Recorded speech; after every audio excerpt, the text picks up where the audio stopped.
কেন তোমার বিবেক হয় না রে মুমিন? কেন তোমার বিবেক হয় না? আল্লাহর নবী বলে কবর তোমাকে প্রতিদিন 70 বার ডাকে, আয় আয় আমার কাছে আয়, এ ধনী এ গরিব এ আমির এ ফকির এ রাজা এ বাদশাহ, আমার ঘরে তোমার একদিন আসতে হবে। দেখো না কবরের মধ্যে যায় তুমি নীরবে দাঁড়ায়া থাকো মা। চেয়ারম্যানের কবর যেমন, রিক্সাওয়ালার কবর তেমন, মন্ত্রীর কবর যেমন, একজন সাধারণ মানুষের কবর তেমন, নেতার কবর যেমন, নেত্রীর কবর তেমন, নেত্রীর কবর যেমন, মন্ত্রীর কবর তেমন। সব কবরের ভিতরে এক কাতারে বসে আছি। সব কবরটাকে আল্লাহ পাক দেখায় দিতেছে, দেখো দেখো কবরের ভিতরে যারা শুয়ে আছে তাদের সেখানে ডিগ্রি চলে না, তাদের সেখানে বংশ চলে না, তাদের সেখানে নাম গন্ধ চলে না, সবাই এক কাতারে শুয়ে আছি। একদিন তুমিও কবরের যাত্রীদের সাথে সেই মিছিলে শরীক হতে হবে।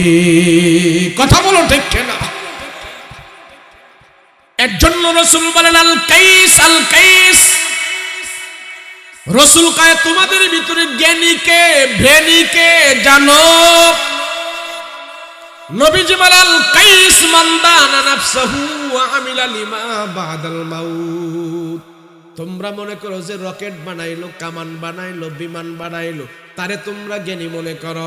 নবীজি কয় না না, আল্লাহর দরবারে সে জ্ঞানী না, আল্লাহর দরবারে জ্ঞানী হইল সে, ধনী হইল সে, জ্ঞানী হইল সে যে দুনিয়াতে থাকার পর, দুনিয়াতে যাওয়ার পরে যে জিনিস তার দরকার, কবরের মধ্যে যে জিনিস দরকার, যে সামান দরকার, সেই সামানটা কবরে যাওয়ার আগে সে তৈরি করে। কবরে যাওয়ার আগে সে কবরের মাল সামান তৈরি করে। কবরে যাওয়ার আগে সে কবরের প্রয়োজনীয় জিনিসপত্র নিয়ে যায়। কবরে যাওয়ার আগে সে কবরের ব্যাপারে খবর নেয়। কবরে যাওয়ার আগে সে কবরের ব্যাপারে ফিকির করে। ওই ফিকির করে যে দুনিয়া থেকে কবরে যায়, আমি রাসূল বলি সে হলো সবচেয়ে বড় জ্ঞানী, আর ও হলো সবচেয়ে বড় বোকা। কবরে যাওয়ার পর যেটা দরকার সেটা সে দুনিয়া থেকে নেয় না, এই হলো সবচেয়ে বড় বোকা। রাসূল কয় সে বড় বোকা। আল্লাহর চেনো। যত নবী রাসূল দুনিয়াতে আসে তার উম্মতকে আল্লাহ চেনা সম্পর্কে আগে দাওয়াত দিছে। আল্লাহ মানুষ সাপকে চেনে, সেই জন্য সাপ দেখলে মানুষ ভয় পায়। মানুষ বাঘ চিনে, তার সামনে যদি বাঘ এসে হাজির হয়ে যায়, বাঘ দেখলে মানুষ ভয় পাওয়া যায়। মানুষ সিংহ চিনে, সিংহ দেখলে মানুষ ভয় পাওয়া যায়। এ মানুষ তোমারে যে আল্লাহ বানাইলো, তারে তুমি চেনো, তারে তুমি ভয় করো, তার আযাবকে ভয় করো, তার গজবকে ভয় করো। যেই মানুষটা আল্লাহ চিনে না, সেই মানুষটা আল্লাহর আযাব ভয় করে না, গজব ভয় করে না। যেই মানুষটা আল্লাহ চিনে না, তার মালিক চিনে না, ওই মানুষ আর গরু ছাগলের মতো কোনো তফাৎ থাকে না। তার জীবন গরু ছাগলের মতো হয়ে যায়।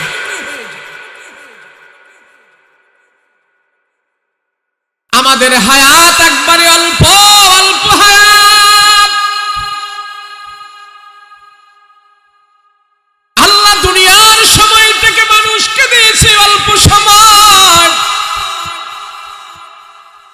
আল্লাহ কোরআনে বলেন লিনাবলুয়াকুম আইয়ুকুম আহসানু আমালা।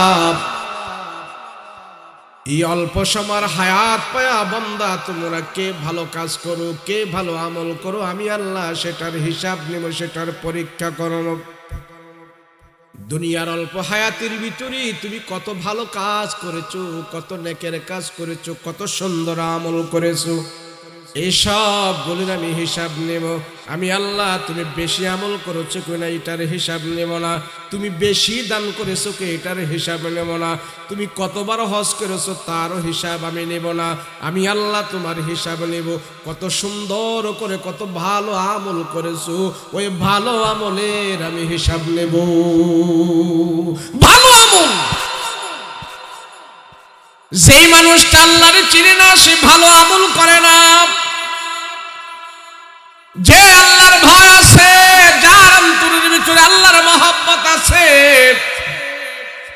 ওই মানুষটা ফজরের নামাজ না পড়ে ঘুমায় থাকতে পারে না। আল্লাহরে চিনেছে, আল্লাহর ভালোবাসা তার ভিতরে আছে, আখিরাতের ভয় আছে। যত শীত হোক সব শীত অপেক্ষা করে ঠান্ডা পানি দিয়া ওযু বানায়া মসজিদের মধ্যে যায় ফজরের নামাজের সাজদা দেয়। ওই সাজদাটা তার কাছে তামাম দুনিয়ার চাইতে আরো বেশি মজা হয়ে যায়। আল্লাহর ভালোবাসা তার ভিতরে আছে। কথা বলো ঠিক? মানুষ, আমি মনে করি আমার মা আমারে বেশি ভালোবাসে, আমার বউ আমারে বেশি ভালোবাসে। মানুষ মনে করে তার নেতা তারে বেশি ভালোবাসে, আমার সন্তান আমারে বেশি ভালোবাসে। না না না না, আল্লাহ ডাক দিয়া কয় মানুষ, তোমার মা বাবা তোমারে বেশি ভালোবাসে না, তোমার স্ত্রী তোমারে বেশি ভালোবাসে না। তুমি হিসাব কিতাব করে দেখো, আমি আল্লাহ তোমারে সবচেয়ে বেশি ভালোবাসি, আমার মতন কেহ তোমারে এত ভালোবাসে না। আমি আল্লাহ তোরে সবচেয়ে বেশি ভালোবাসি। বলেন কে ভালোবাসে বেশি? জোরে কোন, কে ভালোবাসে? কেন ভালোবাসে জানেন? আল্লাহ বলে আমি ব্যক্তিগত সিদ্ধান্তে ভালোবেসে মানুষকে বানিয়েছি। মানুষকে বানানোর জন্য ফেরেশতারা নিষেধ করেছিল, আমি আল্লাহ ভালোবাসা আমার বান্দাকে বানিয়েছি। আমার কুদরতি গুণে আমার বান্দাকে মহব্বত করে ভালোবাসে তার পাহাড় পরিমাণ গুনাহ ক্ষমা করে আমি আমার বান্দাকে জান্নাতের মালিক বানিয়ে দেব। আমরা দেখি যারে আমি দুনিয়াতে বেশি ভালোবাসি, যার জন্য দুনিয়ার সব কিছু আমরা ব্যয় করেছি, সন্তানের জন্য আমরা সব কিছু ব্যয় করেছি, সন্তানের জন্য আমাদের জীবনকে আমরা একদম শেষ করে দিয়েছি, বাড়ি গাড়ি করার জন্য, সন্তানদেরকে আরাম দেওয়ার জন্য, মান সম্মান ইজ্জত রক্ষার জন্য, আমরা দুনিয়াতে ভালো করে চলার জন্য আমরা বাড়ি গাড়ি করেছি, আমরা কত কিছু করেছি। যাদের জন্য আমাদের জীবনের সব কিছু আমরা করেছি, এই দুনিয়াতে দেখা যায় তারা একদিন আমাদেরকে ভুলে যায়। সন্তান কোনো সময় বাবাকে ভুলে যায়, মাকেও ভুলে যায়। স্বামী আর স্ত্রীর ভিতরে এত মহব্বত কিন্তু গন্ডগোল লেগে যায়। কোনো সময় স্বামী স্ত্রীকে রেখে চলে যায়, আরেকটা বিয়ে করে ফেলে। আবার কোনো সময় স্ত্রী তার স্বামীকে রেখে আরেকজনের সাথে চলে যায়। আল্লাহ ডাক দিয়া কয় মানুষ, তোমাকে ছাড়া আমি কোথায় যেতে পারি না। তুমি যা করো, তুমি গুনাহ করো, তুমি সুদ খাও, তুমি ঘুষ খাও, তুমি উল্টা চলো, তুমি সাদা সিধা চলো, যেমনি চলো, আমি আল্লাহ তোমাকে ছেড়ে যেতে পারি না। আমি সব সময় তোমার ভালোই বাসি। এই জন্য আল্লাহ পাক রব্বুল আলামিন ডাক দিয়া বলে মানুষ,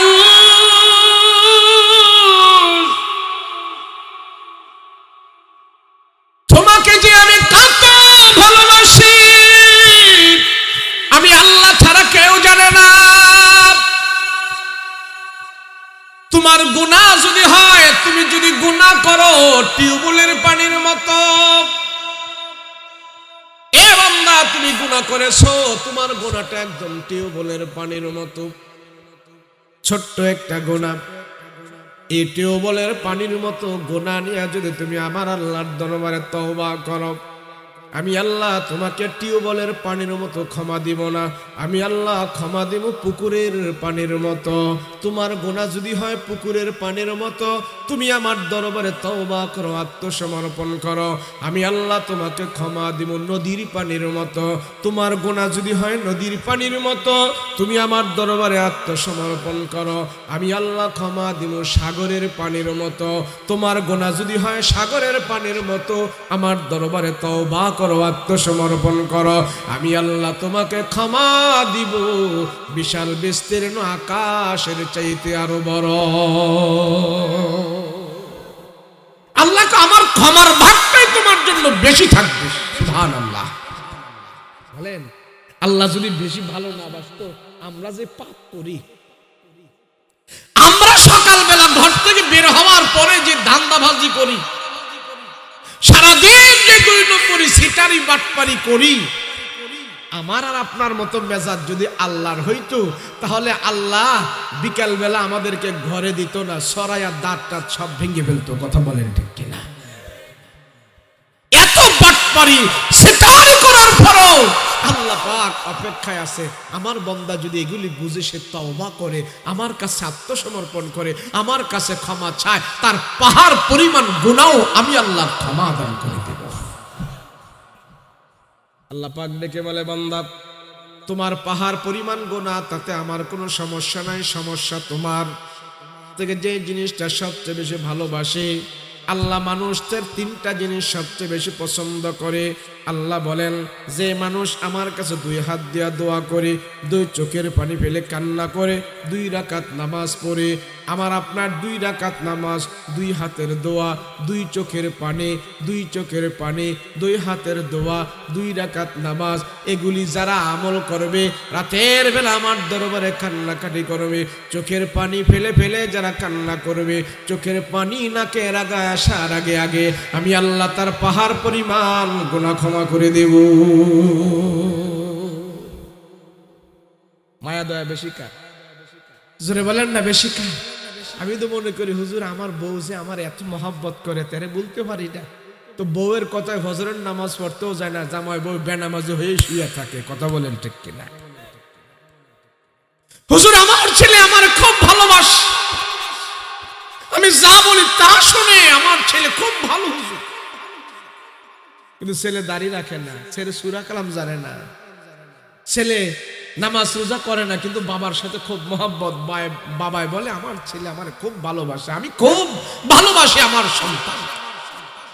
আরে পৃথিবীর বুকে যদি যোগ বিয়োগ করে দেখি, আল্লাহ তার বান্দাকে এত ভালোবাসে, পৃথিবীর বুকে কেউ এত কাউকে ভালোবাসে। কিন্তু আমরা মানুষ নাদান, মানুষ জাহেল, মানুষ নিমক হারাম। আল্লাহর বান্দা হয়ে যখন সে আল্লাহর সাথে নিমক হারামি করে, আল্লাহ বলে আমি সবচেয়ে বেশি আশ্চর্য হয়েছি, আমার সাথে কেমনে এমন খরচ? আমি তোরে যা দিয়েছি পৃথিবীর কেউ তোকে তা দেয়। বলেন আমার এই 2 চোখ কে দান করেছে? ধরে বলেন কে? আমার মুখ কে দান করেছে? আমার লজ্জা স্থান কে দান করেছে? আমার হাত কে দান করেছে? আমার পা কে দান করেছে? নাকি পায়ের মালিক আমি, হাতের মালিক আমি, মাথার মালিক আমি? আমি যদি আমার এই 3.5 হাত বডির দেহের মালিক হতাম, তাহলে এখানে একটা মানুষই এমন পাওয়া যেত না তার চুলগুলো সাদা হয়ে যাক সে চায়। আমার চুলগুলো সাদা হয়ে যাক আমি চাই। আপনার দাড়িগুলো সাদা হয়ে যাক আপনি চান। আপনার চোখের পাওয়ার কমে যাক আপনি কি চান? এর পরেও আমি চাই না, তারপরেও আমার চুল কেন সাদা হয়ে যায়, আমার দাড়ি কেন সাদা হয়ে যায়, আমার চোখের পাওয়ার কেন কমে যায়? আমি কি একটু বিবেক করি না? আমি কি একটু চিন্তা করি না? এই চুল দাড়ি এগুলো আমার সাথেই থাকে, এরপরও আমার কথা শোনে না। আমি সাদা হতে চাই না, তারপরেও সাদা হয়ে যায়। বুঝতে হবে ও মানুষ, এগুলির মালিক আমি না, এগুলি আমার কিছুদিনের জন্য ব্যবহারের জন্য আল্লাহ আমাকে দিয়েছে। আমার আস্তে আস্তে করে আল্লাহর জিনিসগুলো আল্লাহ আমার থেকে নিয়ে যাচ্ছে। কথা বলো ঠিক ঠিক? এই চিন্তা যারা করে না, এই বিবেক যারা করে না, আল্লাহ বলে সে হলো নিমক হারাম। কি হারাম? জোরে বলো। সে নিমক হারাম। আল্লাহ পাক রব্বুল আলামিন ডাক দিয়া বলে, বান্দা আমি আল্লাহ তোমাকে ক্ষমা দেওয়ার জন্য সর্বদা আমার রহমতের হাত তোমার জন্য বাড়িয়ে রাখছি। এ বান্দা, তোমার গুনাহ যদি পাহাড় পরিমাণ হয়, তোমার গুনাহ যদি আকাশ পরিমাণ হয়, ক্ষমা করার মালিক আমি আল্লাহ, আমি সেই ক্ষমতা রাখি। আল্লাহ বলে, বান্দা তোমাদের দিলগুলো পাথরের মতন শক্ত হয়ে গেছে, পাথরের চাইতে আরো বেশি কঠিন হয়ে গেছে। যে আল্লাহর মুমিন বান্দা, তার দিল পাথরের মতো হতে পারে না, নরম থাকবে, নরম। আমাদের সমাজে এমন অনেক মানুষ আছে, তার দিল অনেক কঠিন হয়ে গেছে, পাথরের চাইতে আরো শক্ত হয়ে গেছে। আল্লাহ ডাক দিয়া বলে, তোমাদের দিল এমন হলো কেন? তোমাদের দিল পাথরের চাইতে আরো শক্ত। তোমরা দেখো না পাথর ফেটে ফেটে পানি বের হয়ে যাচ্ছে, ওই পাথরও আমার ভয়ে কাঁদে, পাহাড়ও আমার ভয়ে কাঁদে, গাছপালা তরুলতা আমার ভয়ে কাঁদে। কিন্তু মানুষ তুমি আমার ভয়ে কেন কাঁদো না? পাথরের চাইতেও কি তোমার দিল আরো শক্ত হয়ে গেছে নাকি? পাথরের চাইতে তোর দিল আরো শক্ত হইল কেন? আল্লাহ পাক বলেন কোরআনে কারিমে বলেন সুম্মা কাসাতু কুলুবুকুম মিন বাদি যালিকা ফাহিয়া কাল হিজারাতি আও আশাদ্দু কাসওয়া ফাইন্না মিনাল হিজারাতি লামা ইয়াতাফাজ্জারু মিনহুল আনহার।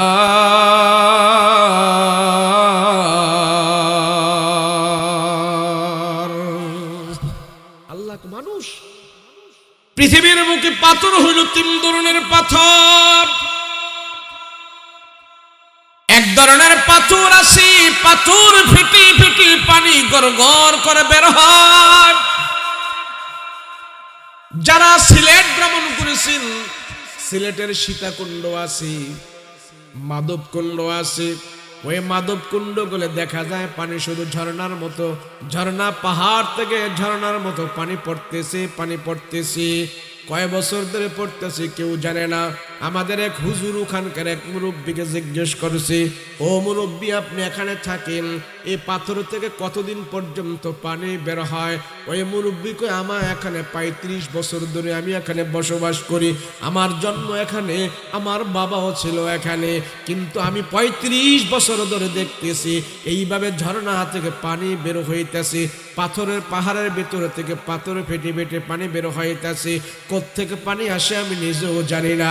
তখন কোরআনের আয়াতের সাথে মিলে যায়। আল্লাহ ডাক দিয়া কয়, ও মানুষ, পাহাড়ের ভিতর থেকে যে পানি বের হয়, পাথর ফেটে যে পানি বের হয়, এটা দুনিয়ার কোনো কিছু থেকে বের হয় না। পাহাড় থেকে পাথর ফেটে ফেটে যে পানি বের হয়, এই পানিটা পাথর কান্না করতেছে, পাথর ফাইটা পাথরের ভিতর থেকে পানি বের হইতেছে। ওই পাথর আমার আল্লাহর ভয়ে কান্না করে। আল্লাহ বলেন সুম্মা কাসাতু কুলুবুকুম মিন বাদি যালিকা ফাহিয়া কাল হিজারাতি আও আশাদ্দু কাসওয়া ফাইন্না মিনাল হিজারাতি লামা ইয়াতাফাজ্জারু মিনহুল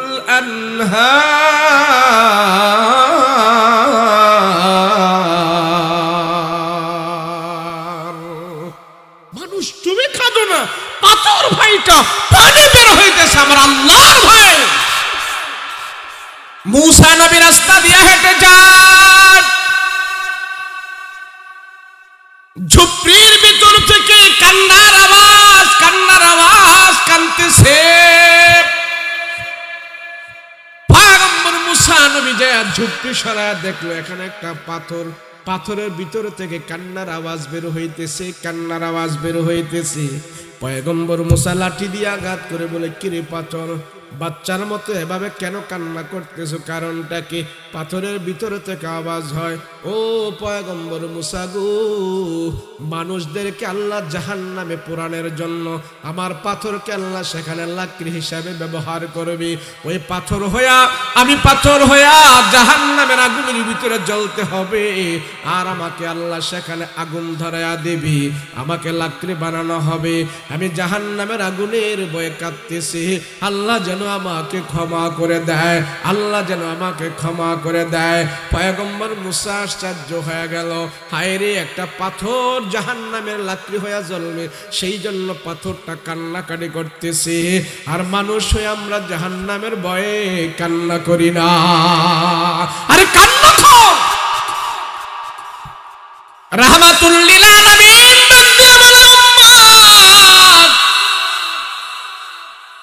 আরে জাহান্নামের আগুন কত বড় কঠিন।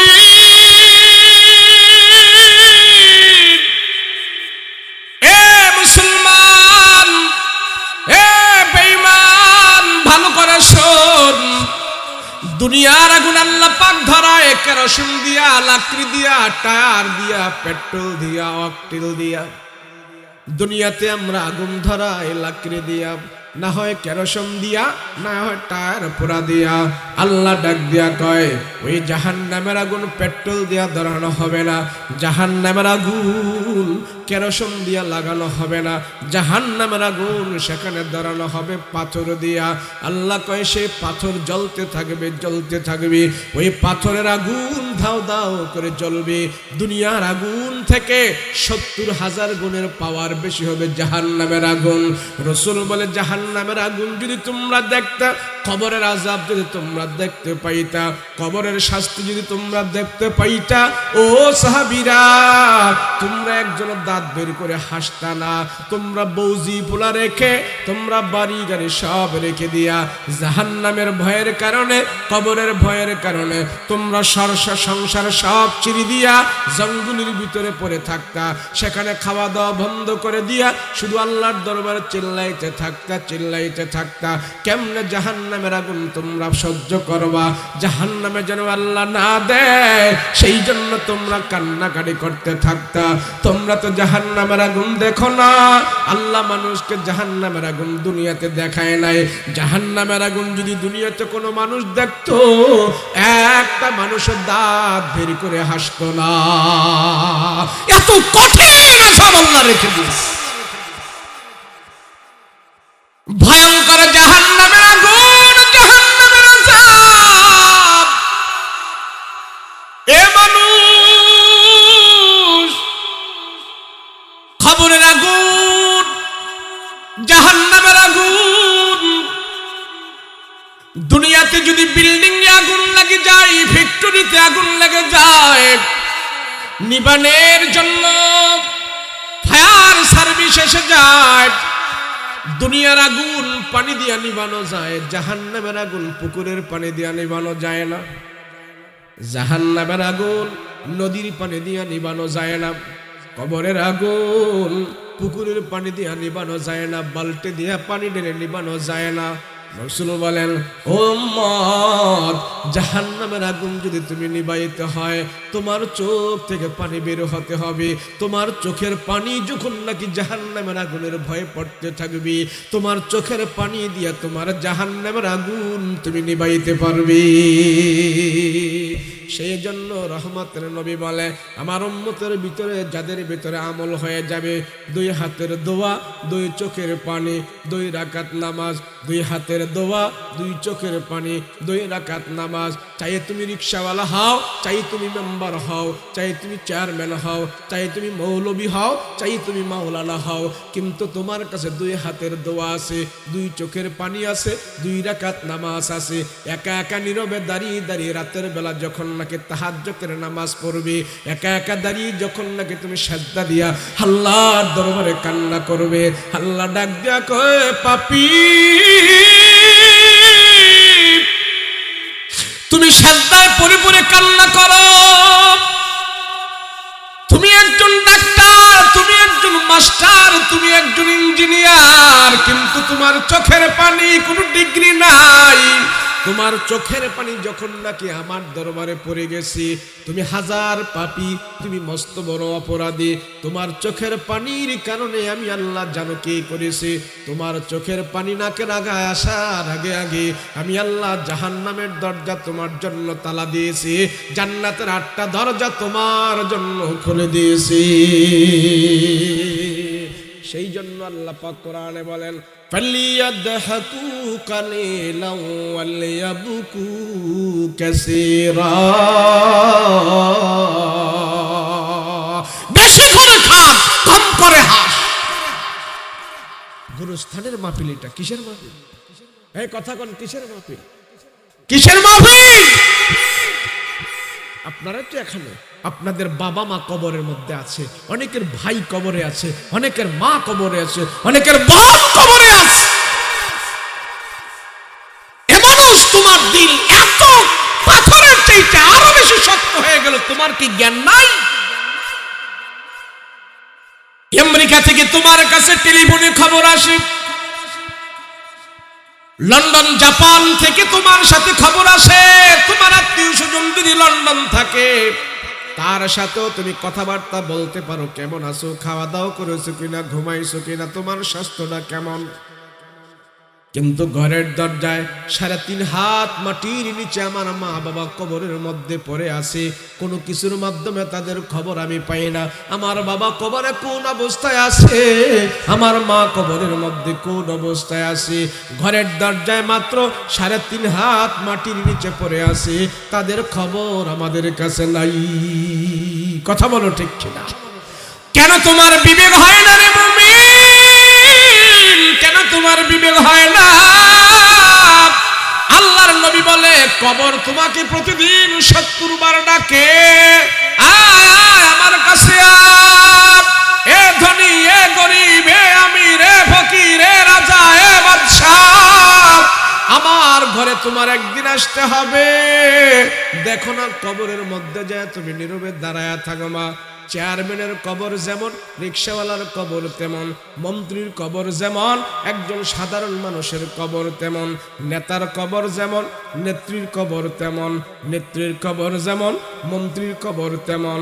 সব কবরের ভিতরে এক কাতারে বসে আছি, সব কবরটাকে আল্লাহ পাক দেখায় দিতেছে, দেখো দেখো কবরের ভিতরে যারা শুয়ে আছে তাদের সেখানে ডিগ্রি চলে না, তাদের সেখানে বংশ চলে না, তাদের সেখানে নাম গন্ধ চলে না, সবাই এক কাতারে শুয়ে আছি।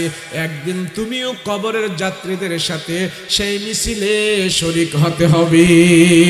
কথা বলো ঠিক কিনা? এর জন্য রাসূল বলেন আল কাইস, আল কাইস। রাসূল কয় তোমাদের ভিতরে জ্ঞানীকে ভেনীকে জানো। নবীজি বলেন আল কাইস মান দানা নাফসাহু ওয়া আমিলা লিমা বাদাল মাউত।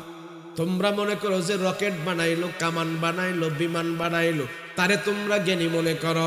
নবীজি কয় না না, আল্লাহর দরবারে সে জ্ঞানী না, আল্লাহর দরবারে গণী হইল সে, ধনী হইল সে, জ্ঞানী হইল সে যে দুনিয়াতে থাকার পর, দুনিয়াতে যাওয়ার পরে যে জিনিস তার দরকার, কবরের মধ্যে যে জিনিস দরকার, যে সামান দরকার, সেই সামানটা কবরে যাওয়ার আগে সে তৈয়ার করে, কবরে যাওয়ার আগে সে কবরের মাল সামান তৈয়ার করে, কবরে যাওয়ার আগে সে কবরের প্রয়োজনীয় জিনিসপত্র নিয়ে যায়, কবরে যাওয়ার আগে সে কবরের ব্যাপারে খবর নেয়, কবরে যাওয়ার আগে সে কবরের ব্যাপারে ফিকির করে।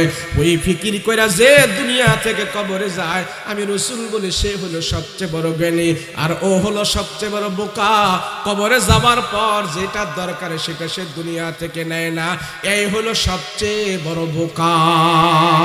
রাসূল কয় সে বড় বোকা।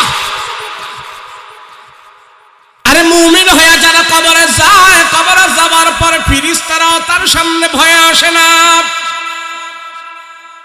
এক মুমিন কি কবরের ভিতরে রাখা হলো, আল্লাহর একজন পছন্দের মুমিন কি কবরের ভিতরে রাখা হয়। কবরে রাখার সাথে সাথে আল্লাহর পছন্দের মুমিনকে প্রশ্ন করার জন্য ফেরেশতারা আসে, হে আল্লাহর প্রিয় বান্দা, বলো তোমার রবকে, তোমার নবীকে, তোমার দ্বীনকে। 3টা প্রশ্ন করার জন্য যখন কবরে ফেরেশতা হাজির হলো, ওই আল্লাহর প্রিয় খাঁটি মুমিন বান্দাকে জিজ্ঞাসা করা হয় তোমার প্রভুকে এবং তোমার দ্বীন কি, তোমার নবীকে। 3টা প্রশ্ন যখন করলো, ওই আল্লাহর পাওয়ারফুল মুমিন বান্দা ফেরেশতাদেরকে ধরলো, তোমরা কোত্থেকে আসছো? বলে আমরা আকাশ থেকে আসছি।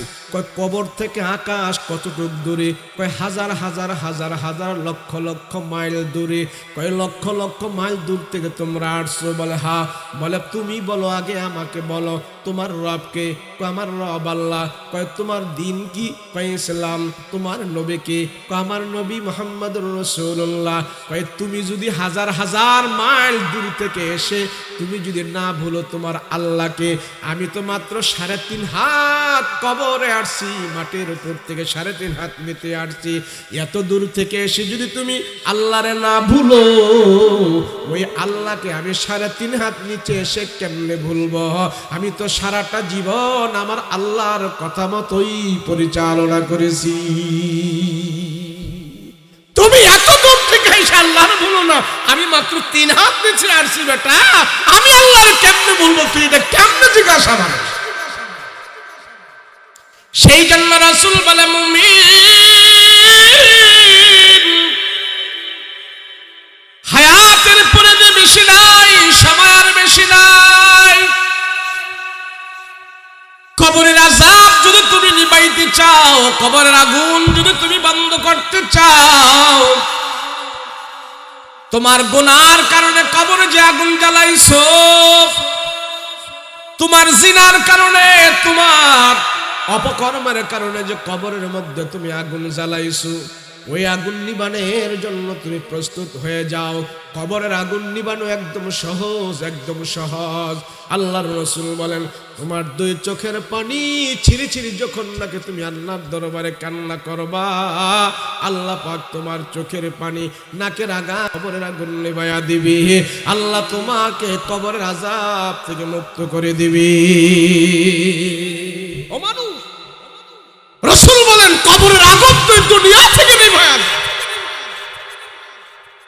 রাসূল বলেন কবর হলো এমন ভয়ঙ্কর ঘর, কারো জন্য কবরটা জান্নাতের বাগান হবে, কারো জন্য কবরটা জাহান্নামের গর্ত হবে, কারো জন্য কবরটা ফুলের বাগান হবে, কারো জন্য কবরটা ভয়ঙ্কর আযাবের ঘর হবে। এখন তুমি চিন্তা করো, তোমার ঘরটাকে তুমি কি দিয়া সাজাইছো? কবরে যখন তোমাকে রাখা হবে, বদ আমলের কারণে যখন নাকি তুমি কবরের ভিতরে যাইবা, রাসূল বলেন কবর তার জন্য সংকীর্ণ হয়ে যাবে। যে মদ পান করে কবরে যাবে, কবর তার জন্য সংকীর্ণ হয়ে যাবে। বেনামাজিকে যখন কবরে রাখা হবে, কবর সংকীর্ণ হয়ে যাবে। সুদখোরকে যখন কবরে রাখা হবে, কবর সংকীর্ণ হয়ে যাবে। রাসূল বলেন হারামখোরের আর বেঈমানদেরকে যখন কবরে রাখা হবে, কবরের মাটিগুলো এমন জোরে তারে চাপ মারবে, এক পাশের হাড্ডিগুলো আরেক পাশের ভিতরে ঢুকে যাবে, টাস টাস করে একটার ভিতরে আরেকটা ঢুকে যাবে, তার সব হাড্ডিগুলো চুরমার করে ভেঙে যাবে। আর বলা হবে এইভাবে কবরের ভিতরে তোমাকে 1 দিন নয় 2 দিন নয় 40,000 বছর এখানে শাস্তি দেওয়া হবে। কয় হাজার বছর? 40,000 বছর কবরে শাস্তি দেওয়া হবে। এর জন্য রাসূল বলেন মানুষ তোমাদের উপর আল্লাহ রহম করেছে, ইহসান করেছে, দয়া করেছে। না হয় আল্লাহ পাক তোমাদের উপর যদি গজব দিয়ে দিত, আল্লাহর যদি এত মায়া দয়া না হইতো, তাহলে কবরের আযাব তোমাদেরকে আল্লাহ সরাসরি দেখাই দিত। আর যে কবরের আযাব দেখে, তার জীবনের দুনিয়াতে কোনো কিছুই সে ঠিক মতো করতে পারতো না। কবরের আযাবের ভয়ের কারণে হয়তো সে অসুস্থ হয়ে যেত, না সে হার্টফেল করে ফেলতো, না হয় সে দুনিয়া থেকে হঠাৎ করে কবরের আযাব দেখে সে মৃত্যুবরণ করে ফেলতো। এমন হতো। আল্লাহ কয় বান্দা তোমার প্রতি মায়া দয়া করে, তোমার প্রতি রহম করে আমি কবরের আযাব তোমাকে সচক্ষে দেখাই না। আবার মাঝে মাঝে আল্লাহ ব্যতিক্রম করে, দেখায় কে দেখায় না। এই পৃথিবী বাংলাদেশের ভিতরে এমন বহুত নজির, বহুত ঘটনা আমরা দেখেছি। কবরের আযাব, কবরের মধ্যে ধাও ধাও করে আগুন জ্বলতেছে, সচক্ষে প্রত্যক্ষভাবে অনেক মানুষ কবরের আগুন দেখেছে। কথা বলেন ঠিক কিনা? বুঝতে? এই যে ঢাকায় নারায়ণগঞ্জ ডেমরা একটা থানা আছে না, ডেমরা, ঢাকা, ঢাকা মনে হয় ডেমরা। এই ঢাকার ডেমরায় 2টা হল আছে, সিনেমা হল। একটা রানী মহল আর একটা হলো মতি মহল। নাম শুনছেন না আপনারা? রানী মহল সিনেমা হল, মতি মহল সিনেমা হল, এগুলো এখনো আছে। এই সিনেমা হলের মালিক যখন মারা গেছে, তার কবরের ভিতরে ধাও ধাও করে আগুন জ্বলেছে। ওই এলাকার মানুষ প্রত্যক্ষভাবে তারা দেখেছে। তো মাঝে মাঝে আল্লাহ কবরের আগুন দেখায় দেয়। মানুষ দেখো, আমার আল্লাহর ওয়াদা দেখো। যার জীবনে আল্লাহর ভয়ে চোখের পানি চলে আসবে, আল্লাহর ভয়ে যার চোখ থেকে পানি বের হবে, আল্লাহ কয় গরু আছেন আপনাদের দেশে, গাভী দুধ দহন করেন না আপনারা? গাভীর ভিতর থেকে দুধ দহন করে দুধ বের করার পর আবার গাভীর বানের ভিতরে দুধকে ঢোকানো যায়? কথা কয় না দি? গাভীর ভিতর থেকে দুধ দহন করার পর যেমন গাভীর ভিতরে আমার এই দুধগুলো প্রবেশ করা যায় না, রাসূল বলেন আল্লাহর ভয়ে, জাহান্নামের ভয়ে, কবরের আযাবের ভয়ে যেই মানুষ চোখের পানি ফেলে ফেলে কান্না করে, তার চোখ থেকে যে পানি বের হয়ে গেছে, ওই আল্লাহর বান্দাকে আল্লাহ জাহান্নামের আগুন থেকে এমন ভাবে বাঁচাইয়া দিয়েছে। গাভীর ভিতর থেকে দুধ বের করার পর আবার যেমন গাভীর বানের ভিতরে, বোটার ভিতরে দুধ প্রবেশ করানো অসম্ভব, আল্লাহর ভয়ে যেই মানুষটা কাঁদে, জাহান্নামের ভয়ে যেই মানুষটা কাঁদে, ওই মানুষটাকেও জাহান্নামের ভিতরে ঢুকানো আল্লাহর জন্য অসম্ভব হয়ে যায়। এরপরেও মানুষ আল্লাহর ভয়ে কাঁদে না, তাহলে বুঝতে হবে আমার দিলটা পাথরের চাইতে আরো শক্ত হয়ে গেছে। কথা বলেন, আপনার কি দরকার? আপনার চাকরি দরকার, আপনার টাকার দরকার, খেতে ফসলের দরকার, ক্ষমতা দরকার, আমার চেয়ার দরকার, যা দরকার হয়। রাতের বেলা আপনার ছেলে মেয়ে সব ঘুমায় আছে, সব ঘুমিয়ে আছে, আপনার বিবিও ঘুমিয়ে আছে। আপনি একটা কাজ করেন, সুন্দর করে ওযু বানান। আপনি কিছু জানেন না, না জানেন, এই যে আপনি জানেন না, এটাই আপনি আল্লাহর দরবারে রাতের বেলা উঠে বলেন, আল্লাহ আমি জানি না, তারপরে তোমার কাছে হাত উঠাইছি, আল্লাহ তুমি আমারে মাফ করে দাও। এই মহল্লার মানুষ ঘুমন্ত আছে, পাড়া মহল্লার মানুষ ঘুমন্ত আছে, সবাই ঘুমায়া গেছে, আমার ছেলে ঘুমিয়ে আছে, আমার মেয়ে ঘুমিয়ে আছে, আমার বিবি ঘুমিয়ে আছে, মহল্লার সব মানুষ ঘুমিয়ে আছে, স্তব্ধ হয়ে আছে। ও মালিক, আমি জানি আমি যে কত অপরাধী, আমার তো কোথাও যাওয়ার জায়গা নাই, তুমি যদি আমারে ক্ষমা না করো, তুমি যদি আমার এটা না দাও, তুমি যদি আমারে তা না দাও, কে আমাকে দেবে? আমি তোমার দরবারে হাত উঠাইছি, তুমি আমারে মাফ করে দাও। একা একা নীরবে দাঁড়িয়ে দাঁড়িয়ে যখন নাকি এইভাবে মানুষ কাঁদে, সাজদা দিয়ে কাঁদে, আল্লাহ দুনিয়ার সব কিছু মিথ্যা হতে পারে, সব আমি ক্ষমা করে দিই, সব আমি ভুলে যেতে পারি, কিন্তু বান্দা তরে আমি ভুলবো না। তুই যে গভীর রাত্রে আমার দরবারে দোয়া করে কান্না করেছো, তোমাকে ক্ষমা করে দেওয়া আমার আল্লাহর জন্য ওয়াজিব হয়ে গেছে। এগুলি তো করিলাম, রাতের 1টা-2টা পর্যন্ত টিভি দেখি, নাচ গান দেখি, মোবাইলে ছবি দেখি, গান বাদ্য শুনি। আচ্ছা বলেন, যে এই লোকটা কানের ভিতরে হেডফোন লাগায় রাতের বেলা ঘুমায় গেল, আর এই অবস্থায় যদি আজরাইল তার সামনে হাজির হইয়া মৃত্যু হয়, বেহেশতে যাইব তো? কথা কয় না দিস, যাইব তো? রাতের বেলা আজ থেকে যারা যুবক আছো তোমরা এই আমলটা করবা। দিনের বেলা যা করো না করো, রাতের বেলা কানে হেডফোন লাগায়া গান শুনতে শুনতে ঘুমাইবা না। কথা বলেন ঠিক কিনা? গান শুনতে শুনতে যে লোকটা ঘুমানো যায়, ঘুমের ঘরে যায়, ঘুমিয়ে যায়, এই ঘুমের ভিতরে মৃত্যুবরণ হলে তার মৃত্যুটা জাহান্নামী মৃত্যু হয়েছে। প্রস্তুত থাকো, কবরের আযাব তোমাকে গ্রাস করবে। আমরা এই আমলটা করব তো ইনশাআল্লাহ? কথা বলেন, করব তো? রাতের বেলা গান শুনবো না, হেডফোন লাগায় আমরা গান শুনবো না, রাজি আছি? কথা বলেন, রাজি আছি? যদি শুনি কোরআন তেলাওয়াত শুনবো, যদি শুনি আমরা ওয়াজ শুনবো, যদি শুনি আমরা ভালো আমল করো, তারপরে আমরা ঘুমাবো, কিন্তু গান শুনবো না। রাজি আছি? কথা বলেন, রাজি আছি? রাতের বেলা হেডফোন লাগায় কি শুনবো না? গান শুনবো না। মসজিদের পাশ দিয়ে গেলে আমরা গান বাদ্য বাজায় যাবো না, কবরের পাশ দিয়ে গেলে আমরা গান বাদ্য বাজায় যাবো না। আজকে মুসলমানের ছেলেরা কবরের পাশে যায় গান বাদ্য করে, মসজিদের পাশে যায় গান বাদ্য করে। বলেন, যেই লোকটা কবরের পাশ দিয়ে যাচ্ছে আর গান বাজায়া যাচ্ছে, আর এই কবরের ভিতরে যারা মুর্দারা শুয়ে আছে, তোমার কি একটু দিলে মায়া হয় না? তারা কোথায় আর আমি কোথায়? আচ্ছা, কবরের পাশ দিয়ে মুসলমানের ছেলেরা গান বাদ্য বাজায়া যায়, আর এই হারামখোর, তুই দেখ কবরের ভিতরে যারা পড়ে আছে, তুমিও তো একদিন পড়ে থাকবে। এই কবরে যারা আছে, তুমি যদি কবরের পাশ দিয়ে যাও, সেখানে যদি একবার সূরা ইয়াসিন তেলাওয়াত করো, তোমার মা বাবা কবরে থেকে যদি সওয়াব পায়, তাহলে গান বাদ্য বাজায় গেলে এইটার কারণে তো তোমার বাবা মা কবরের ভিতরে কষ্ট পায়। কথা বলো ঠিক কিনা? যাবো আমরা কবরের পাশ দিয়ে গান বাজাবো, মসজিদের পাশে গিয়ে গান বাজাবো? তাহলে আমি আর আপনি যদি আমল করি, 2 হাতের দোয়া, 2 চোখের পানি, 2 রাকাত নামাজ, পারবো তো ইনশাআল্লাহ? এই বলেন, পারবো তো? এখন কেউ কেউ বলে, হুজুর 5 ওয়াক্ত নামাজ যদি পড়ি না, রাতের বেলা তাহাজ্জুদ কেমনে পড়বো? আরে ভাই 5 ওয়াক্ত পড়ো না, তুমি একদিন তাহাজ্জুদ পড়ো না, দেখবা তাহাজ্জুদ পড়ার কারণে তোমার 5 ওয়াক্ত নামাজের জন্য আল্লাহ কবুল করে ফেলবে।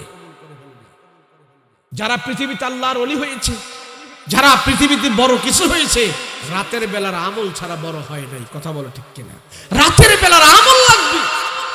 দেখেন না, যারা মেম্বারি দাঁড়ায়, চেয়ারম্যানই দাঁড়ায়, নির্বাচনে দাঁড়ায়, এরা দিনের বেলা তেমন ওয়ার্ক করে না, রাতের বেলা যায় যায় মানুষের হাতে পায়ে ধরে, হ্যাঁ, রাতের বেলা যায় যায় ঘুম থেকে ডাইকা উঠায় ওরে টাকা দিয়ে আসে, ওরে আশ্বাস দিয়ে আসে, তোমারে এটা দিব, তোমারে এটা দিব, দেখো আমি এই গভীর রাত্রে তোমার কাছে আমি চলে আসছি, কারো কাছে যাই নাই।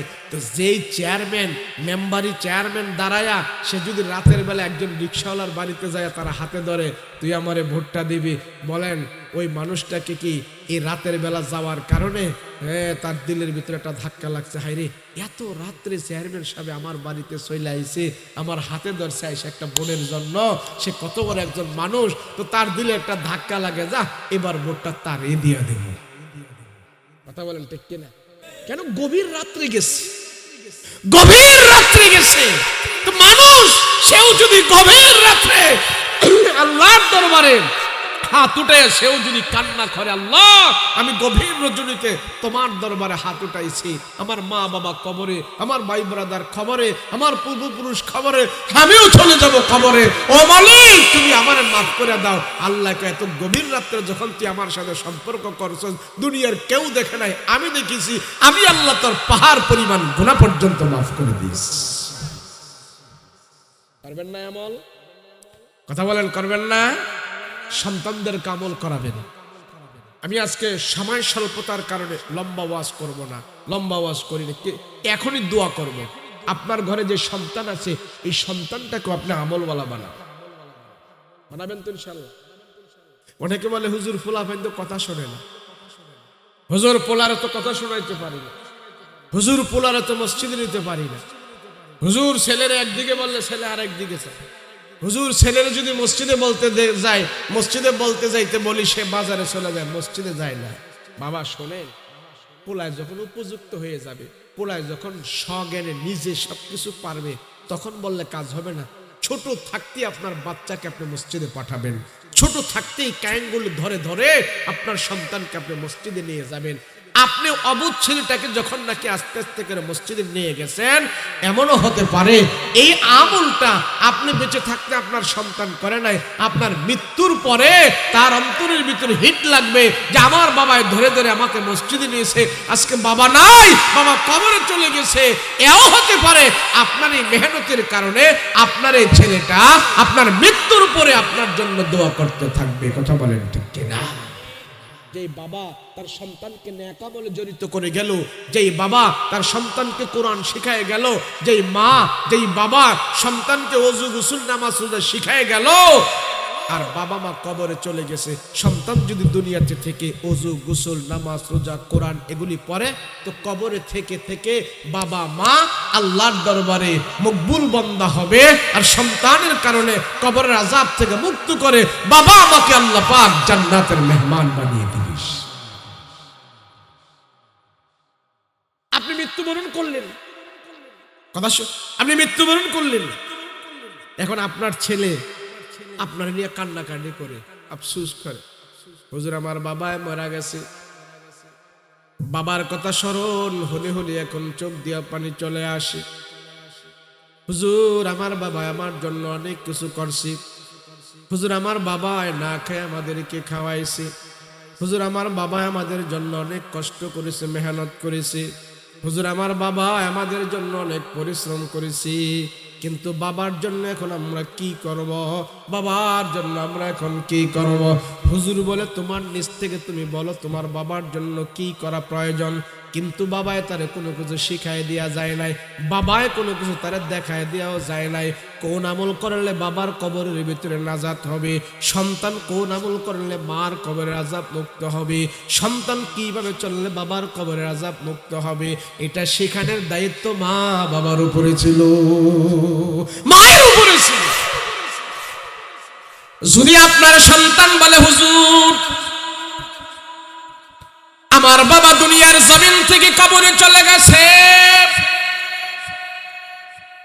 হুজুর আমার বাবার চেয়ারটা এখনো ঘরে আছে, আমার বাবার তাসবিহটা এখনো আছে, আমার বাবার কোরআন এখনো আছে। হুজুর আমার বাবা কবরে চলে গেছে, কিন্তু আমার বাবা যে নামাজের মাসাল্লায় নামাজ পড়তো সেই মাসাল্লাটা এখন আমার কাছে আছে। হুজুর বাবায় দুনিয়াতে নাই, বাবার ইবাদতের সরঞ্জামাদিগুলো আমার কাছে আছে। আমি সন্তান, আমার বাবার কোরআনটা খুলে খুলে মাঝে মাঝে পড়ি, আর বাবার কথা আমার মনে হয়। আমার বাবা চেয়ারের মধ্যে বসে বসে তাসবিহ তাহলিল আদায় করেছি। আমার বাবা এখন কবরে চলে গেছে, আমার বাবার তাসবিহ তাহলিল গুলো আমি চেয়ারে বসে বসে আদায় করি। আমার বাবা যেখানে বসে কোরআন তেলাওয়াত করত আমি সেখানে বসে কোরআন তেলাওয়াত করি।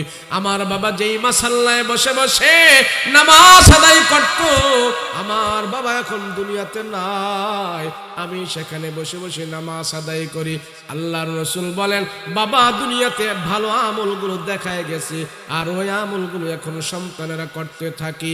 এই আমলগুলো আল্লাহ পাক সন্তানের আমলগুলো বাবার কবরের মধ্যে পৌঁছায়া দেয়। আর বাবার যদি ভুলের কারণে কবরের আযাব হয়ে থাকে, ওই কবরের আযাব আল্লাহ বন্ধ করে দেয়। সন্তানদেরকে ভালো আমল শিখাইবেন তো ইনশাআল্লাহ, শিখাইবেন তো ইনশাআল্লাহ। আল্লাহ আমাদেরকে কবুল করেন, সকলে বলুন আল্লাহুম্মা আমিন। এই শীতের রাতে এই মেহনত, এই আয়োজন আল্লাহ যেন কবুল করে, বলুন আল্লাহুম্মা আমিন। আল্লাহ আমাদের সবাইকে কবুল করেন, বলেন আমিন। আল্লাহ আমাদেরকে হেফাজত করেন, বলেন আমিন। এই মাহফিল যেন নাজাতের ওসিলা হয়ে থাকে, নাজাতের জরিয়া হয়ে যায়। আল্লাহ সবাইকে কবুল করেন, আল্লাহুম্মা আমিন। আমরা দোয়া করব।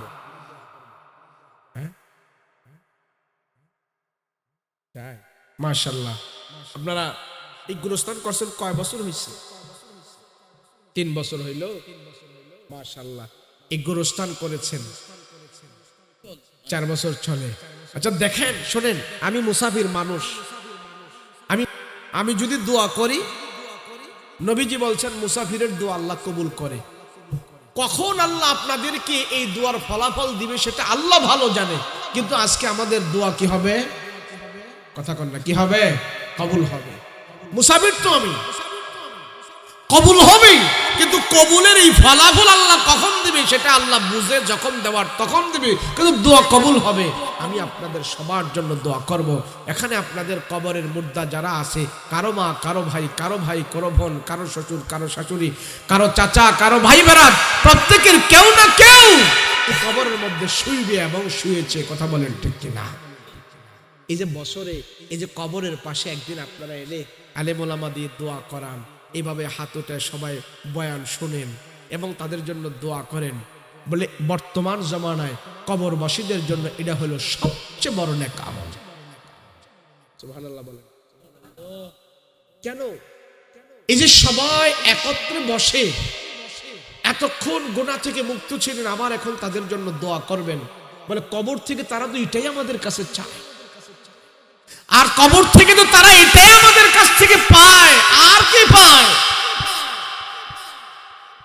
এমন সন্তান আছে, আল্লাহর বান্দা আছে, বছর চলে যায়, মা বাবাকে স্মরণ করে না, বাবার জন্য হাত উঠে দোয়া করতে উনি সময়ও পায় না। কথা বলেন ঠিক কিনা? কিন্তু বছর একদিন মাহফিল হলে এই মাহফিলের মাধ্যমে আমরা আমাদের সমস্ত কবরবাসীদের জন্য জমায়েত হয়ে আমরা দোয়া করি। আপনি যখন কবরে শুইবেন তখন বুঝবেন এখানকার দোয়া যে কত বড় দাবি। কথা বলেন ঠিক কিনা? এই মাহফিলটা প্রতি বছর হোক, আপনারা চান কিনা? এই মাহফিলটা যেন আরো সুন্দর মতো হোক, আপনারা চান কিনা? এই গোরস্থানের ভিতরে যারা আছে তাদের জন্য আল্লাহ গুনাহ মাফ করে দেয়, তাদের কবরটা যেন আল্লাহ পাক নূরে নূরান্বিত করে দেয়, তাদের কবরের মধ্যে যেন আল্লাহ কবরের আযাব বন্ধ করে দেয়। আমরা এটা চাই কি চাই না? যদি আমরা চেয়ে থাকি, আমরা যদি আয়োজন করে থাকি, তো 2, 4, 10, 20 বছর পরে আমরা যখন দুনিয়াতে থাকবো না, আমরা যখন কবরে থাকবো, আমাদের প্রজন্মে যারা আসবে, আমাদের ছেলে মেয়ে দুনিয়াতে যারা আসবে, তারাও আমাদের জন্য এইভাবে চাইবে। কথা বলেন ঠিক কিনা? এই চাওয়ার লাইনটা আমরা তৈরি করে যাব, আমাদের সন্তানদেরকে বলে যাব, বছরে একবার তোমরা অনুষ্ঠান করে আমাদের জন্য এই জমায়েত, এই দোয়ার একটা আয়োজন করবা। আজকাল ছেলেরা করেছে, কিছুদিন পরে তারা থাকবে না, প্রজন্মে যারা আসবে তারাও যেন এটা ঠিক রাখে। কথা বলুন ঠিক কিনা? কথা বলুন ঠিক কিনা? তাহলে আমি বলবো এটা ঠিক রাখার জন্য এই যে ছামিয়ানা, কবরের উন্নয়ন, এমন অনেক খরচাদি আছে, এগুলো তো আপনারাই বহন করবেন। কে আছেন যে এই গভীর রাত্রে হুজুর আপনি মুসাফির মানুষ, আপনি আমাদের জন্য দোয়া করবেন? আমি গুরুস্থানের ভিতরে 5,000, 10,000, 2,000, 3,000 আমি গুরুস্থানের উন্নয়ন কল্পে, এই মাহফিলের উন্নয়ন কল্পে আমি দিতে চাচ্ছি, আমার জন্য দোয়া করবেন। এমন ব্যক্তি কে আছে? অল্প সময়ের ভিতরে বলো।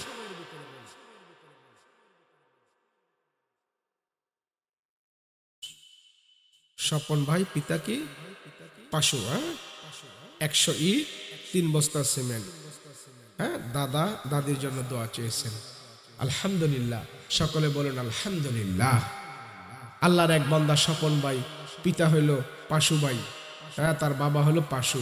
100 ইট দিবেন এবং 3 বস্তা সিমেন্ট দিবেন। আল্লাহ তার এই দান তুমি কবুল মঞ্জুর করো, বলেন আমিন। আরে ভাই, আমার ঘরের চাইতে তো আগে কবরস্থান দরকার। ঘরে থাকবো 50 বছর, না হয় 60 বছর, না হয় 70 বছর, না হয় 80 বছর, না হয় 100 বছর, কিন্তু কবরে থাকতে হবে 40,000 বছর। কথা বলো ঠিক কিনা? তাহলে ওইটা আগে দরকার না? বলেন কবর আগে দরকার। তাহলে এই গোরস্থান বাউন্ডারি হচ্ছে না হবে? বাউন্ডারি হয়েছে, পুরাটা হয় নাই। আলহামদুলিল্লাহ, আপনারা করে ফেলবেন। এই গোরস্থানের শত উন্নত সুন্দর একটা গোরস্থান করেছেন, ঈদগাহ করেছেন। এগুলি হলো জাতীয় সম্পদ। আমি মরে যাব, এই সম্পদ থেকে যাবে। আর এই সম্পদ থাকার বিনিময়ে শুধু নেকি আল্লাহ আমার কবরে পৌঁছাইতে থাকবে। তাহলে এগুলি ধরে রাখবো আমরা। স্বপন ভাই এবং সে 100 ইট এবং 3 বস্তা সিমেন্ট দিয়েছে। আল্লাহ তার পরিবার পরিজন থেকে, তার বংশপরা থেকে যারা অন্ধকার কবরে আছে সবাইকে আল্লাহ মাফ করে দাও, বলেন আমিন।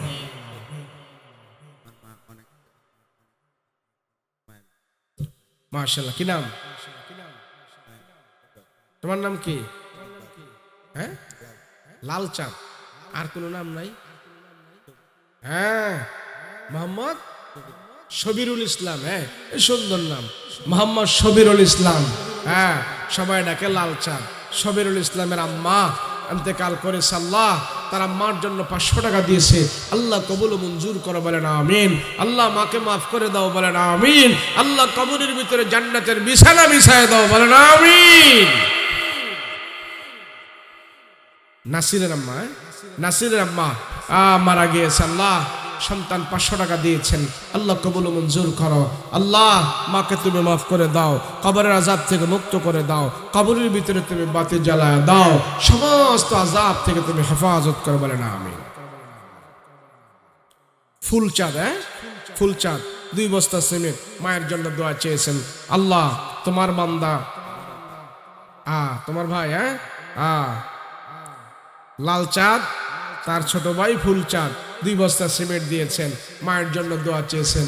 2 ভাই মিলে মায়ের জন্য দোয়া চেয়েছেন। আল্লাহ কবুল মঞ্জুর করেন। আল্লাহ সন্তানদেরকে আপনি কবুল মঞ্জুর করেন। আল্লাহ মাকে কবরের মধ্যে আযাব থেকে মুক্ত করে দেন, জান্নাতের হাওয়া কবরে চালু করে দেন, কবরের মধ্যে জান্নাতের বিছানা বিছায় দেন। সকলে বলুন আল্লাহুম্মা আমিন। মাশাআল্লাহ। মোহাম্মদ নুরাল ফকির নাকি? নুরুল ফকির 100 পিচ ইট মা বাবার জন্য দোয়া চেয়েছেন। আল্লাহ কবুল করেন। আল্লাহ এই ফকিরের বংশ থেকে যারা অন্ধকার কবরে গেছে সবাইকে আল্লাহ মাফ করে দেন, বলেন আমিন। মোহাম্মদ আব্দুল 1 মণ পেঁয়াজ, মাশাআল্লাহ 1 মণ পেঁয়াজ দিয়েছেন। আল্লাহ কবুল মঞ্জুর করেন, দানের হাদিয়া সোনার মদিনায় পৌঁছে দেন, আব্বা আম্মার গুনাহ খাতা মাফ করেন, বলেন আমিন। শারমিন খাতুন 100 ইট দাদা দাদের জন্য দোয়া চেয়েছেন। আল্লাহ তোমার বান্দি 100 ইট দিয়েছে গোরস্থানে, আল্লাহ আপনি কবুল মঞ্জুর করেন। আল্লাহ বংশ পর্যন্ত থেকে যারা অন্ধকার কবরে আছে সবাইকে মাফ করে দেন, বলেন আমিন। ওয়া সাহাবিহি আজমাইন, আল্লাহুম্মা আমিন। রব্বানা যালামনা আনফুসানা ওয়া ইল্লাম তাগফির লানা ওয়া তারহামনা লানাকুনান্না মিনাল খাসিরিন। রব্বিরহামহুমা কামা রব্বায়ানি সগীরা রব্বিরহামহুমা কামা রব্বায়ানি সগীরা। রব্বুল আলামিন পরওয়ারদিগার আলম, আয় আল্লাহ, রাত্র অনেক হয়ে গেছে, তোমার বান্দারা বাড়িতে যায় না, এই দুইটা হাত উঠায়া বসে আছে। ওগো মালিক, তাকা দেখো কত পাকনা দাড়িওয়ালা পাকনা চুলওয়ালা মুরব্বী বাবারা হাত উঠাইছে। বয়স বৃদ্ধি হয়ে গেছে, চুল দাড়ি পাইকা গেছে, গায়ের চামড়া ঢিলা হয়ে গেছে, চোখের পাওয়ার নষ্ট হয়ে গেছে। এমন বৃদ্ধ বাবা যারা তোমার দরবারে হাত উঠাইছে, তাদের জিন্দেগির সব গুনাহ খাতা মাফ করে দাও। আয় আল্লাহ, এমন সন্তান এখানে আছে তার মা নাই, বাবা নাই, মা বাবারে হারায়া তোমার দরবারে মাহফিলে হাত উঠাইছে। আয় আল্লাহ, মা বাবা এত আদর করে যত্ন করে আমাদেরকে লালন পালন করে বাড়ি গাড়ি করে দিয়া গেছে। ওই বাড়ি গাড়িতে এখন আমরা ঘুমাই, আর মা বাবা অন্ধকার কবরে ঘুমাইতেছে। আয় আল্লাহ, যেই কবরের ভিতরে বাতি নাই, সাথী নাই, ল্যাপ নাই, কম্বল নাই, এত ঠান্ডার ভিতরে কেমনে কবরে তারা ঘুমাইতেছে জানি না, কোন অবস্থায় আছে রে খোদা। তাদের কবরের ভিতরে তুমি শান্তির ব্যবস্থা করে দাও। আয় আল্লাহ, মা বাবা নিজে না খেয়ে আমাদেরকে খাওয়াইছে, মা বাবা নিজে না পড়ে আমাদেরকে পড়াইছে। মা বাবা আমাদের জন্য কত কষ্ট করেছে, মেহনত করেছে। মা বাবা কোনদিন আমাদের দুঃখ কষ্ট সহ্য করে নাই। এখন সে আদরের মা বাবা যদি কবরে কষ্ট পায়, আমরা সন্তানেরাও সহ্য করব না রে খোদা। মা বাবার কবরের আযাব তুমি বন্ধ করে দাও। আল্লাহ, পিতা মাতার কবরে আযাব দিও না, দাদা দাদির কবরে আযাব দিও না, নানা নানির কবরে আযাব দিও না। মরিয়া গিয়াছে যাদের মা ও বাপ, আল্লাহ তুমি করে দিও তাদের গুনাহ খাতা মাফ। ও মালিক, এত গভীর রাত, এই ঠান্ডার রাতে, এত রাত্রে কোনো মানুষ জাগ্রত থাকে না। রাত্র যত গভীর হয়, দুনিয়ার মানুষের দরজা জানালা বাসা বাড়ি সব বন্ধ হয়ে যায়। অফিস আদালত বন্ধ হয়ে গেছে, মার্কেট বন্ধ হয়ে গেছে, মন্ত্রণালয় বন্ধ হয়ে গেছে।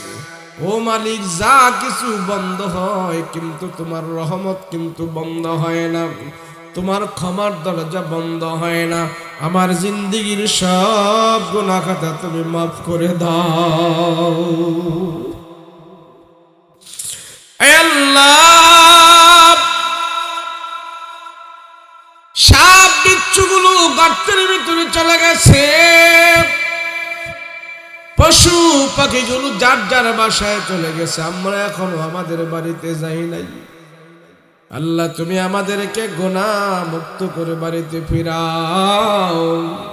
আল্লাহ, তুমি আমাদেরকে গুনাহ মুক্ত করে বাড়িতে ফিরাও। ওগো মালিক, আমাদের কারো মা নাই, কারো বাবা নাই। কত আদর করে মা বাবা আমাদেরকে ছোট কালে কত যত্ন করেছে, আমাদের পায়খানা প্রস্রাব পরিষ্কার করায় দিছে, ঘষা মাজা করে গরম পানি দিয়ে আমাদেরকে গোসল করায়া দিছে।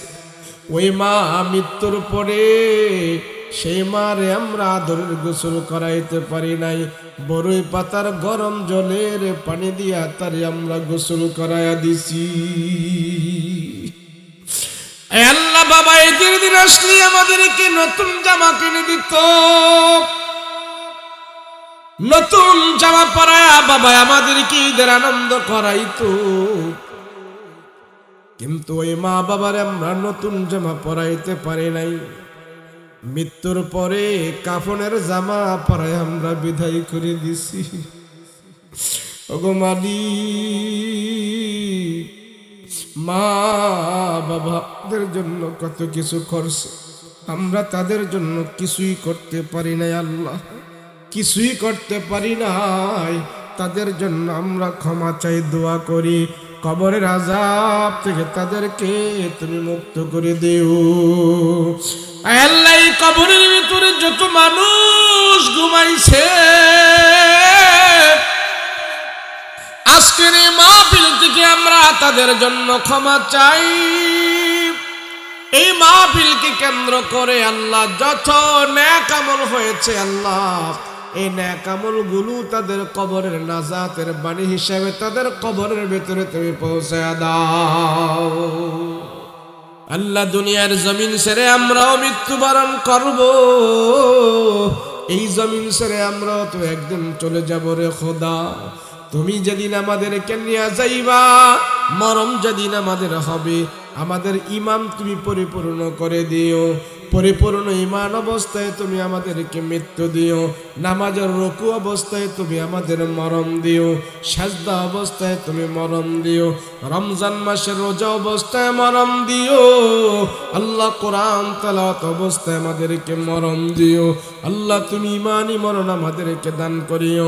বেঈমানি মরণ দিও না, মুনাফিকি মরণ দিও না, জাহান্নামী মরণ দিও না। আল্লাহ, তুমি আমাদেরকে ঈমানি মরণ দান করিও। আল্লাহ, আসমানে জিসমানে গজব থেকে হেফাজত করে দিও, জালেমের জুলুম থেকে হেফাজত করে দিও। আজকের আয়োজন তুমি কবুল করে নাও। এই মাহফিল তুমি নাজাতের উসিলা বানায় দাও। এই মাহফিল যারা করেছে আল্লাহ, যারা টাকা দিয়ে, শ্রম দিয়ে, বুদ্ধি দিয়ে, পরামর্শ দিয়ে, সাহস দিয়ে যে যেভাবে আয়োজন করেছে আল্লাহ, এই আয়োজন তুমি কবুল মঞ্জুর করে নাও। আল্লাহ, শেষবারের মতন ফরিয়াদের মালিক, মক্কা মদিনা যাওয়ার তৌফিক দাও, নবীর রওজা দেখার সুযোগ করে দাও, হজ্জে বাইতুল্লাহর মেহমান বানায় দাও। আল্লাহ, তোমার খানা খাবার গিলাপ ধরে ধরে আমরা কান্না করব, সেই ব্যবস্থা করে দাও। নবীর রওজার পাশে দাঁড়াইয়া নবীরে যেন আমরা সালাম দিতে পারি, সেই তৌফিক দান করে দাও। আয় আল্লাহ, নবীর রওজার পাশে যদি আমরা না যাইতে পারি, ঘুমের ঘরে স্বপ্ন যোগে নবীজির নুরানি চেহারাটা আমাদেরকে দেখায়া দাও। আল্লাহ, ঈমান আর আমল নিয়ে যেন আমরা মৃত্যুবরণ করতে পারি, কবরের আযাব থেকে তুমি আমাদেরকে মুক্ত করে দিও। আল্লাহ, যতগুলো আবদার করলাম তুমি কবুল মঞ্জুর করে নাও, যতগুলো আবদার করলাম তুমি কবুল মঞ্জুর করে নাও। আল্লাহ, জানি না কোন মোনাজাত তুমি কবুল করেছো, জীবনে বহুত মোনাজাত করেছি, জানি না কোন মোনাজাত তুমি কবুল করেছো রে আল্লাহ। আজকের মোনাজাত তুমি খালি ফেরত দিও না। ওয়া সাল্লাল্লাহু তাআলা আলাইহি ওয়া আলা আলিহি ওয়া আসহাবিহি আজমাইন।